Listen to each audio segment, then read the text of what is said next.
નમસ્કાર વિદ્યાર્થી મિત્રો, ધોરણ 10 સામાજિક વિજ્ઞાન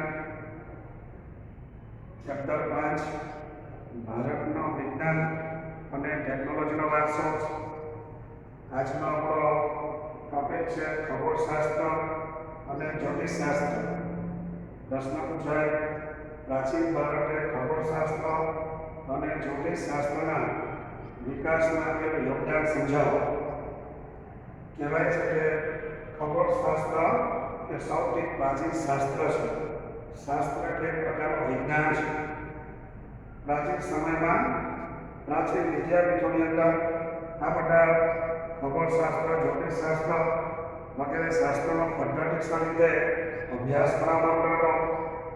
ખગોળશાસ્ત્રની અંદર ગ્રહો હોય, નક્ષત્રો, ઉપગ્રહો, આ બધા અવકાશી જે પદાર્થો છે એના ઉપરથી ગણતરી કરીને પદ્ધતિસરની ગણતરી કરી અને એ સમયના વિદ્વાનોએ ખગોળશાસ્ત્ર અને જ્યોતિષશાસ્ત્રનો સારો વિકાસ કર્યો છે.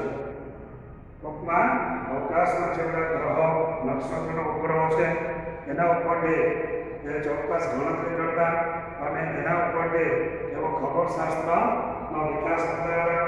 એની સાથે જ્યોતિષશાસ્ત્રનો પણ વિકાસ થયો.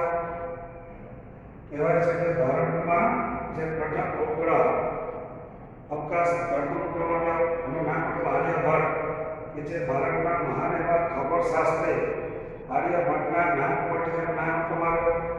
જેવો આર્યભટ્ટ એ ભારતના મહાન એવા ખગોળશાસ્ત્રી તરીકે ઓળખવામાં આવે છે.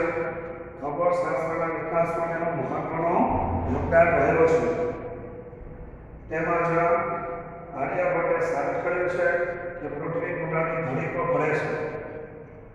પૃથ્વી પોતાની ધરી પર ફરે છે તથા ચંદ્રગ્રહણ થવાનું સાચું કારણ કે પૃથ્વીનો પડછાયો છે. પૃથ્વીનો પડછાયો પડવાને કારણે ચંદ્રગ્રહણ થયું છે એ આર્યભટ્ટે સાબિત કર્યો છે. તેમજ તેને કેટલાક વિદ્વાનો આર્યભટ્ટને અજગરના નામથી સંબોધતા હતા. કેટલાક વિદ્વાનો આર્યભટ્ટને અજગરના નામથી સંબોધતા અને બોલાવતા હતા.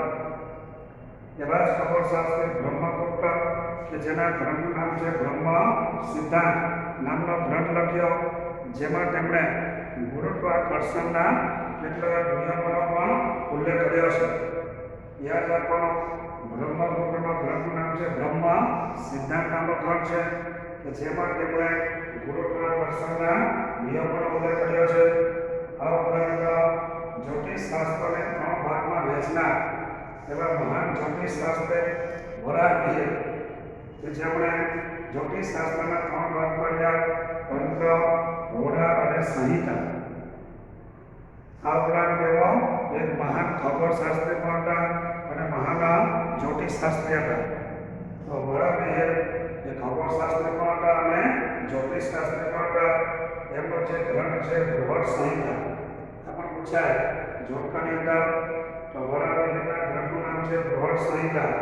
આ ઉપરાંત બ્રહ્મગુપ્તના ગ્રંથનું નામ છે બ્રહ્મ સિદ્ધાંત.